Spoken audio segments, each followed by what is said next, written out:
ఈ తులారాశి వారికి అందరికీ కూడా మనకి ఈ యొక్క షష్ఠ స్థితిగతుడైనటువంటి శనిగ్రహ ప్రభావం వలన ఆరోగ్యాలు బ్రహ్మాండంగా ఉండడం అనేటటువంటివి జరుగుతాయి.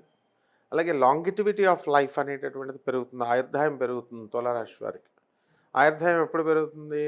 When we come out of the bad habits. So మనం ఈ తులారాశి వారందరూ కూడా ఈ సంవత్సరం స్టూడెంట్స్ ముఖ్యంగా వీళ్ళ బ్యాడ్ హ్యాబిట్స్ నుంచి బయటికి రావడం అనేటటువంటిది జరుగుతుంది. అలాగే అందరూ చూసేది ఆదాయాలు చూస్తారు, ఇవన్నీ కాదు. ముఖ్యంగా నాకు లాస్ట్ ఇయర్ కంటే ఈ సంవత్సరం బాగుంటుందా అండి అని. 2025 కంటే కూడా 2026లో అత్యద్భుతంగా మీకు ఇన్కమ్స్ అనేటటువంటివి చాలా బ్రహ్మాండంగా పెరుగుతాయి. అయితే కోర్టు సంబంధమైనటువంటి వ్యవహారాలలో మీరు కొంచెం తిరగడం అనేటటువంటివి జరుగుతాయి.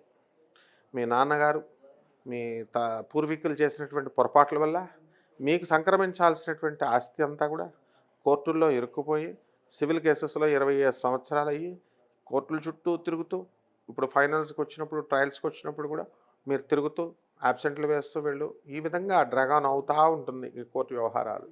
బట్ ఈ యొక్క తులారాశి వారికి కేంద్రంలో ఉన్నటువంటి గురు కేతు గ్రహాల ప్రభావం వలన మీకు అద్భుతమైనటువంటి నాలెడ్జ్, భక్తి ఇవన్నీ కూడా పెరగడం జరుగుతుంది.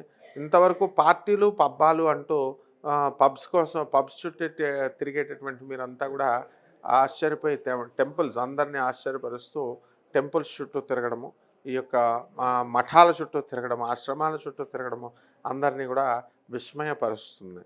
అండ్ బ్యూటీ కంటెస్టులలో మీరు సక్సెస్ అవ్వడానికి అవకాశాలు ఉంటాయి. అలాగే ఈ తులారాశి వారు ఎవరైతే లాటరీలు, స్పెక్యులేషన్స్, షేర్స్ ఇలాంటి బిజినెస్ల్లో వెళ్తారో అటువంటి వాళ్ళందరూ కూడా కొంచెం లాస్ అవ్వడానికి అవకాశాలు ఉంటాయి. అయితే అవతల వాళ్ళంతా కూడా టెంప్ట్ చేస్తూ మీకు లాభాలు వస్తాయి అని చెప్పి మిమ్మల్ని తీసుకెళ్లేటటువంటి సందర్భాలు ఉంటాయి. ఎందువల్లంటే రాహు మీకు పంచమ స్థితిగతుడై ఉన్నాడు. ఆ రాహువు మీ పిల్లల పట్ల కొంచెం అనారోగ్యాన్ని దెబ్బతీస్తూ, పిల్లలంతా కూడా చికాకుని కలిగిస్తూ మీకు ఈ రకంగా మీకు చేయడం అనేటటువంటిది జరుగుతుంది. అలాగే మనకి నవంబర్ 25, 2026 సంవత్సరం దాటిన తర్వాత చక్కగా మనకి అర్ధాష్టమ రాహువు జరుగుతుంది. ఈ అర్ధాష్టమ రాహుగ్రహ ప్రభావం వలన స్థాన చలనము అనేటటువంటిది జరుగుతాయి.